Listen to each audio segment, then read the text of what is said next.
Bonjour à tous, j'espère que vous allez bien. Bienvenue encore une fois à un autre épisode de The Purpose Talk.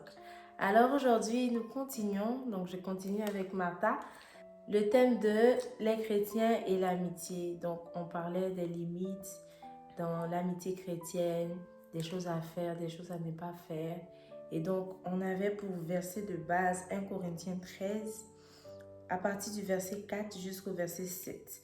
Donc là maintenant nous sommes au verset 5 et nous allons continuer notre thème. Donc déjà, elle ne fait rien de malhonnête. Moi, je pense que lorsqu'on est amis et qu'on est chrétien, on n'est pas malhonnête. Elle est dans une amitié avec quelqu'un et en plus de ça, tu es chrétien, tu as une relation avec Dieu. Tu suis le Seigneur, tu écoutes le Saint-Esprit, tu pries. Donc le Saint-Esprit te parle, il te dit quoi faire, quoi ne pas faire. Donc, quand tu es malhonnête avec tes amis, c'est-à-dire que tout ce qui est bien là, c'est juste à toi que ça doit arriver. C'est juste à toi que ça doit revenir.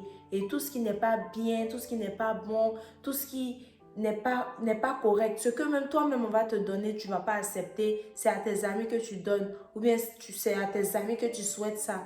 Tu ne souhaites jamais le bonheur ou bien le bien pour tes amis. C'est toujours le mal. Tu ne veux pas que la personne ait les bonnes choses que toi tu as. Mais c'est pas en plus c'est caché. Hein. Mais oui, c'est caché. En plus, c'est un phénomène qui est quand même assez récurrent, même dans les églises et dans les amitiés. Du coup, la personne, souvent le garçon a tendance à approcher une amie fille pour lui demander mais qu'est-ce que tu penses de cette personne-là, pour vouloir apprendre à la connaître et vouloir bien faire les choses. Et souvent, les gens vont commencer à dire des mauvaises choses sur la personne et c'est même pas vrai. Tout ça parce que la personne ne veut pas que son ami se marie parce qu'elle veut que les deux soient au même niveau. Alors que ça n'a aucun sens. Déjà, quand c'est comme ça, il faut quitter l'amitié.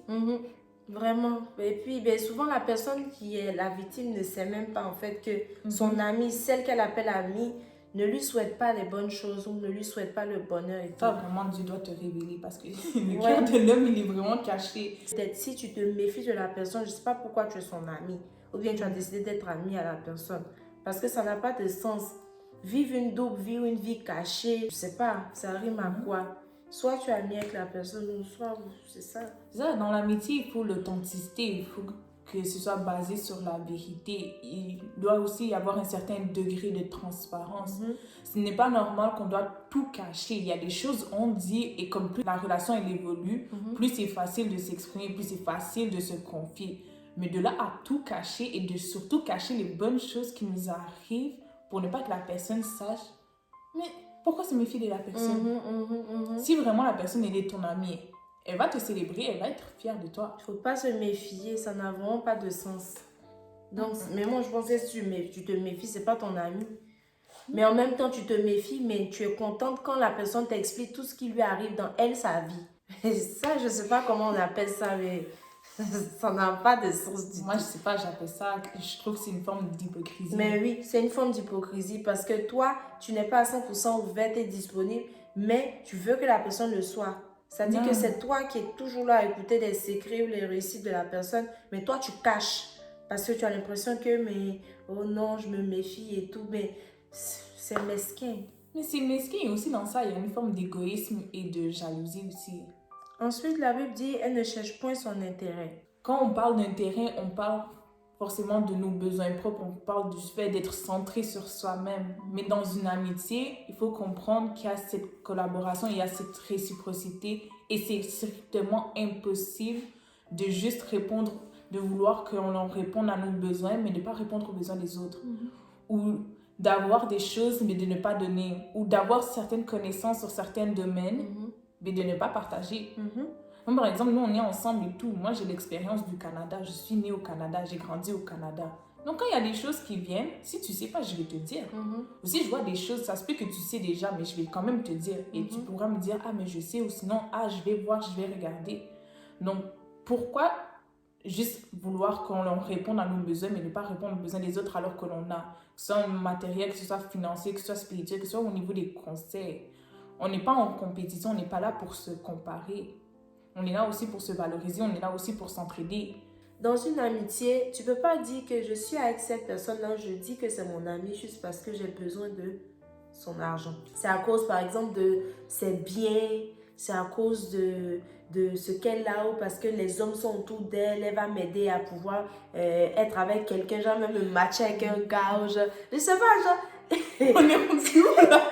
On est amis parce que la fille peut me matcher avec quelqu'un, ou bien parce que je peux avoir quelque chose de la personne, ou parce que la personne me rend service. C'est pour ça que Mais tu n'es pas son ami. Non. Tu es une profiteuse, tu es une opportuniste. C'est à cause de ce que la personne peut te donner ou ce que tu peux tirer de la personne que tu dis être son ami. Mais tu n'es pas son ami. Et généralement, ce genre de personnes, elles ne vont jamais offrir. Elles sont toujours là pour prendre, pour prendre, pour prendre. Jamais elles ne vont offrir, jamais elles ne vont donner à l'autre. Mais ça, ce n'est pas l'amitié. L'amour donne. Parce que lui-même, Dieu, il a donné son fils pour nous. Parce qu'il nous aimait, il a donné son fils. S'il ne nous aimait pas, il n'allait pas donner. À plus forte raison, son fils donner. Et en plus, donner quelque chose de précieux. C'est 2 degrés de dons différents. Il y a juste donner, il y a donner aussi vraiment de façon précieuse, donner quelque chose qui nous coûte cher. Mais toi-même, dans cette amitié, tu ne donnes même pas, même des choses de base. Tu ne donnes pas. Tu es toujours là pour recevoir, recevoir, recevoir. Il y a l'orgueil aussi dedans ça. Hein. Parce qu'une personne qui est égoïste de manière fondamentale, elle veut tout pour elle. C'est une personne aussi qui se prend supérieure à l'autre parce qu'elle va croire que l'autre lui doit tout alors qu'elle ne doit rien. Ah, vraiment, ça c'est compliqué. Les amitiés comme ça, hein. Il y a des gens qui sont amis avec toi juste pour avoir tes connaissances, pour avoir ton intelligence. Et ensuite, c'est pour faire leur entreprise. Ensuite, on ne te parle pas. C'est tout, on ne te parle plus. Ton business, elle s'approche de toi pour voler tes idées. Et tu la vois, elle commence à faire la même chose. Et puis c'est fini, elle coupe les ponts avec toi. Non, non, c'est parce que je suis occupée. Ça commence à trouver des excuses à 2 balles. Franchement, mais c'est pas bien. C'est pas bien, il y a des amitiés comme ça. Et c'est malheureux en fait. Et en plus, on est des chrétiens. On voit ça dehors, mais voir ça dans la maison de Dieu, vraiment ça dégoûte. Ça me dégoûte. Moi, c'est pas bien. On est là en train de prier Dieu, on est là en train de louer Dieu, d'adorer Dieu, mais on fait le contraire de sa parole. À un moment, notre conscience doit nous amener à nous reprocher, elle doit nous amener à nous remettre en question. Notre intelligence doit être renouvelée. Ici, c'est des choses qu'on faisait dans le monde quand on vient à Christ et tout, on ne fait plus ça. En tant que chrétien, on devrait faire mieux que ça. Franchement, je pense. Parce qu'au-delà même que cette personne-là soit ton ami, cette personne est un enfant de Dieu. Cette personne est une créature de Dieu. Il faut traiter les gens comme ça. Oui, il faut bien traiter les gens. Il ne faut pas prendre les gens comme ça fait rien. Toi, tu viens, tu t'accroches à moi, tu t'accroches à cette personne-là juste pour tirer profit. Tu es une profiteuse? Tu es un profiteur? C'est pas bien. Il y a d'autres frères aussi à l'église qui s'approchent des sœurs. Non, on est des amis, c'est juste pour abuser d'elles. C'est juste pour abuser d'elles. Ça, c'est pas bien. C'est vrai. Je suis choquée. Mais franchement, ils te disent non, on est des amis, on est des frères et sœurs en Christ et tout. Mais c'est juste pour abuser de toi. Une fois qu'il abuse de toi, ou bien il connaît ton secret, ou bien vous commencez à vous rapprocher, il joue avec tes sentiments, il te laisse. Mais oui, c'est un lourd ravisseur. C'est un lourd ravisseur. C'est un allumeur. Là, ça détruit les âmes. Là. Ça devient autre chose, franchement. Non. Donc, l'intérêt, là, c'est comme ça. Parce qu'ils vont commencer à venir. Ils vont dire, non, en fait, on est juste amis ou frères et sœurs en Christ. Mais petit à petit, ils vont commencer à te parler des sentiments. Et après, ça va ailleurs. Il y en a dans l'église. Il y en a. Ils profitent de toi. Profiter dans tous les sens. Ils cherchent l'intérêt dans tous les sens. Parce que moi, je connais des gens qui ont dit ouvertement que moi, je vais à l'église là, c'est pour abuser des jeunes sœurs parce que ce sont des sœurs qui sont vierges. Et il y a déjà des témoignages de filles que j'ai entendus. Le jeune, il est venu, il a bossé. C'est-à-dire que c'était comme une mission qu'il avait de venir détruire la vie de jeunes filles. Il a bossé comment les jeunes gars chrétiens font. Il a inventé un parler en langue. Il écoute le parler en langue des gens pour faire comme s'il parle en langue aussi. Il a étudié des versets bibliques pour impressionner des sœurs, venir dans l'église, se lier d'amitié, mais abuser des jeunes sœurs. C'est pour ça aussi qu'il faut faire attention. Il faut faire attention. Non, chers amis, Faut chers faire chrétiens, attention. arrêtons ces bêtises-là. Il faut vraiment faire attention. Les gens sont autour de toi. C'est pas tous qui sont là vraiment parce qu'ils t'aiment. Il y a d'autres là, c'est l'intérêt. Aujourd'hui, de nos jours, c'est l'intérêt. Les gens qui sont derrière les sugar daddy, sugar mommy, c'est à cause de quoi? L'argent. Chacun cherche son intérêt.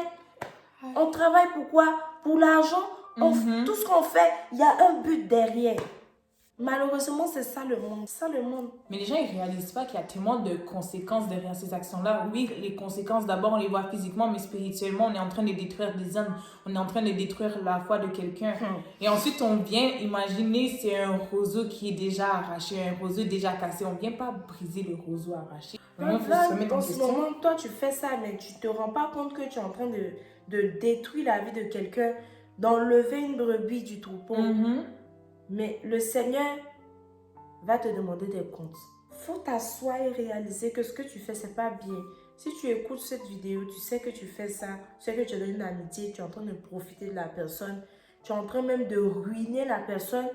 Faut respecter la parole de Dieu, honorer la parole de Dieu. Il n'y a pas de place pour l'égoïsme, il n'y a pas de place pour être irrité, il n'y a pas de place pour la jalousie, il n'y a pas ça dans le royaume de Dieu. Elle ne s'irrite point, le prochain dans le verset. Ok, dans l'amitié, il peut y avoir des frustrations, mais au point d'être irrité, ça vraiment c'est un problème de l'âme. De voir la personne et de se sentir irrité, de sentir que dans notre cœur ça bouillonne, de sentir que dans notre cœur il y a cette frustration, il y a cette colère-là envers une personne. Pourquoi? Comment? À un moment, il faut se remettre en question. C'est plus une vraie amitié si on est constamment frustré, si on est constamment irrité. La personne, elle te dit bonjour avec un sourire, tu es irrité, calme ta joie. Mais calme sa joie. La personne, elle rit trop fort, c'est un problème. La personne, elle réussit dans la vie, c'est un problème, tu es irrité, tu es jaloux. Tu es jalouse. J'ai envie d'écrire ça en majuscule comme ça. La jalousie, là, c'est comme si c'est le centre de tout. De tout ce qu'on est en train de lire. Parce que quand tu es jaloux, tu n'es pas rempli de bonté, tu es envieux, tu te vantes, tu es enflé d'orgueil, tu es malhonnête. Ça dit que la jalousie, c'est le centre de tout. Moi, ma mère m'a déjà dit que la jalousie, c'est le commencement de la sorcellerie. Quand tu es jaloux, c'est comme ça que la sorcellerie commence. Là, tu es comme un apprenti sorcier. Petit à petit, tu vas te rendre compte après que en fait, tu étais sorcier. Mais toi-même, tu ne le savais pas. Comment être autant jaloux, jalouse d'une personne sans se remettre en question? Dans la jalousie, il y a tellement de choses qui sont cachées. Il y a tellement, oui, de blessures, de frustrations. Il y a des frustrations qui sont causées par la jalousie. Il y a des gens qui sont irrités par la jalousie. Mais c'est des choses qu'il faut traiter pour avoir une amitié saine. Autrement, ça devient une amitié toxique. Et surtout, le fait que la jalousie, ce n'est pas quelque chose d'exposé, c'est quelque chose de caché. C'est quelque chose qui se cache dans le cœur, qui se cache dans les pensées. Tu regardes la personne, directement ton cœur il est irrité.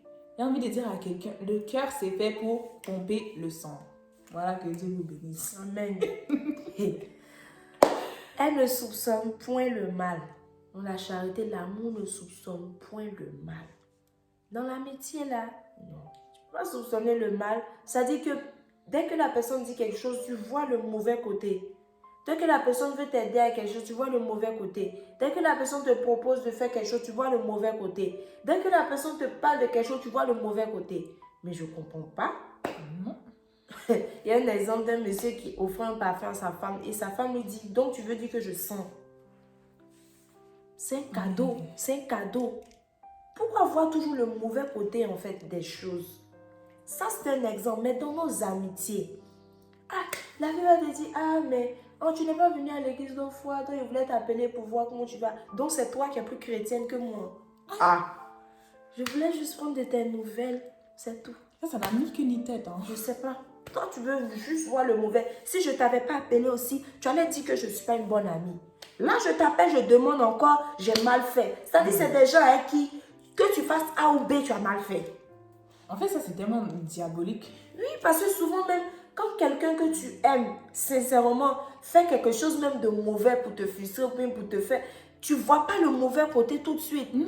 Tu vas toujours trouver des excuses en fait à la personne. En tout cas, quand tu aimes bien la personne, tu vas trouver des excuses. Oh non, mais je suis qu'elle a fait ça parce qu'elle ne se sent pas bien, elle n'est pas dans son assiette ou elle est fatiguée. Pourtant, souvent même, c'était clair que la personne a fait quelque chose pour te blesser. Mais parce que tu aimes sincèrement la personne, parce que tu as un cœur qui est bon, tu vas trouver des excuses à cette personne. Tu ne vas pas automatiquement juger que la personne a mal fait. C'est-à-dire, elle fait ça dans le mauvais sens pour te blesser ou pour t'atteindre négativement. Que tu la touches comme ça. Tu veux salir mon habit. Ah, je peux juste arranger ta perruque. Donc, c'est toi, tu sais juste arranger perruque. C'est toi seul qui sais porter perruque. Ou bien tu veux me mettre la honte devant les gens. Et les gens, ils commencent à faire du scandale même devant les gens. Mais c'est quoi ça? Non, mais il faut de la transparence dans l'amitié. Comme quand on ne comprend pas quelque chose et tout, on demande à la personne avant de soupçonner le mal. Ah, tu as dit ça, mais moi j'ai compris ça comme ça. Est-ce que c'est ce que tu voulais faire? Est-ce que c'est ce que tu voulais dire? La communication, on va éviter des problèmes. La communication, vous entendez les love coach ou les quoi. C'est pas seulement dans l'amour. C'est dans tous les domaines. Communiquer, c'est important. Si tu parles pas, tu communiques pas dans ton amitié, mais ça va pas avancer. C'est pas seulement dans les histoires d'amour, de relations que la communication est valable. Toutes les relations humaines se valent et s'entretiennent de la même façon. Faut pas minimiser ton amitié pour dire non, c'est juste une amitié. Tu sais pas de qui tu auras besoin demain. Donc quand tu commences à te comporter méchamment avec les gens ou même bizarrement avec les gens, tu sais pas. Demain, on sait pas. Ton amoureux que tu prenais sur un piédestal, là, demain, il te laisse. C'est tes amis là qui sont autour de toi. Ou ton fiancé, même là, la veille du mariage, il te laisse. C'est tes amis là qui sont autour de toi. Et des gens, il ne faut pas minimiser. Il ne faut pas minimiser ta famille aussi. Il faudrait vraiment que ça change. Parce que ça là, c'est pas une vie. Mais de base, il y a un certain degré aussi de considération à avoir pour les gens. Comme... C'est des gens qui ont un cœur, c'est des gens qui ont une âme, c'est des gens qui ont une valeur, ils sont nés de quelqu'un. Comme elle le dit, ce sont des enfants de Dieu, ce sont des chrétiens aussi. Donc, il faut faire attention à notre comportement parce que si on ne fait pas attention, on est en train d'irriter Dieu. Non, moi, je pense qu'il faut vraiment prier pour son caractère. Il n'y a pas de prière banale. Il faut prier Dieu pour son caractère. Il y a d'autres points que je vais peut-être aborder après. Mais franchement, je vous encourage déjà à commencer à prier pour votre caractère.